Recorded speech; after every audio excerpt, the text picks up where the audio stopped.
ನಾನು ರಾಜ್ಯದ ಅಧ್ಯಕ್ಷನಾಗಿರ್ಬೋದು, ಉಪಮುಖ್ಯಮಂತ್ರಿ ಆಗಿರ್ಬೋದು, ನಮ್ಮ ಪಕ್ಷದ ಕಾರ್ಯಕರ್ತರ ಆಧಾರ ಸ್ತಂಭ.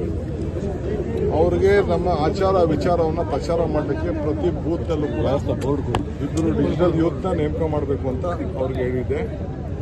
ಸೊ ಇದೊಂದು ಪವಿತ್ರವಾದಂಥ ಭೂಮಿಯಿಂದ ಇದನ್ನು ಪ್ರಾರಂಭ ಮಾಡಿದ್ದಾರೆ.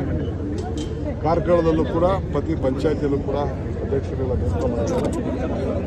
ಇದು ಸಂಘಟನೆಯ ವರ್ಷ, ಎಲ್ಲ ಕಡೆ ಈ ಕೆಲಸನ ಮಾಡಬೇಕು ಅಂತೇಳಿ ನಾನು ಘೋಷಣೆ ಮಾಡಿದ್ದೇನೆ. ಸರ್, ಈಗ ಈ ರಾಹುಲ್ ಗಾಂಧಿ ಅವರು ಪತ್ರ ಬರೆದಿಲ್ಲ, ನಾವೇ ಚರ್ಚೆ ಮಾಡಿದ್ದೀವಿ, ಜಾತಿ ಗಣತಿಯ ಬಗ್ಗೆ ಚರ್ಚೆ ಮಾಡ್ಕೊಂಡು ಇದು ಮಾಡ್ತೀವಿ, ಪತ್ರ ಬರೆದಿಲ್ಲ, ನನಗೆ ಪತ್ರ ಬರೆದಿಲ್ಲ ಅಂತ ಮುಖ್ಯಮಂತ್ರಿಗಳು ಹೇಳಿದ್ದಾರೆ. ಆದ್ರೆ ಅದ್ರ ಬಗ್ಗೆ ನಾವು ಚರ್ಚೆ ಮಾಡಿದ್ದೀವಿ, ಹಾಗೆ ಯಾರು ಅದಕ್ಕೆ ವಿರೋಧ ಇಲ್ಲ ಅಂತ ಹೇಳಿದ್ದಾರೆ. ಹಾಗೆ ಸಿಎಂ ಏನು ಹೇಳಿದಾರೋ ನನಗೆ ಗೊತ್ತಿಲ್ಲ. ನಾನು ತಿಳ್ಕೊಂಡು ನಾನು ರಿಯಾಕ್ಟ್ ಮಾಡ್ತೀನಿ. ನಾನು ಹಂಗೆ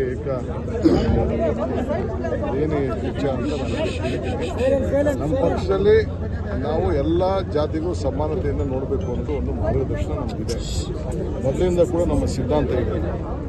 ಇವತ್ತು ಕೂಡ ಏನು ಜಾತಿ ಗಣತಿ ವಿಚಾರ ಇದೆ, ನಾವು ಕ್ಯಾಬಿನೆಟ್ ಕೂಡ ಸೌಹಾರ್ದತೆಯಾಗಿ ಅವರ ಅಭಿಪ್ರಾಯಗಳನ್ನು ತಿಳಿಸ್ತಾ ಇದ್ದಾರೆ. ಇನ್ನು ಏನೇ ಇದ್ರು ಕೂಡ ಸಾರ್ವಜನಿಕರ ಹತ್ರ ಮಾತಾಡಿ, ಶಾಸಕರ ಹತ್ರ ಮಾತಾಡಿ ತಿಳಿಸಿ ಅಂತ ಹೇಳಿದ್ದಾರೆ.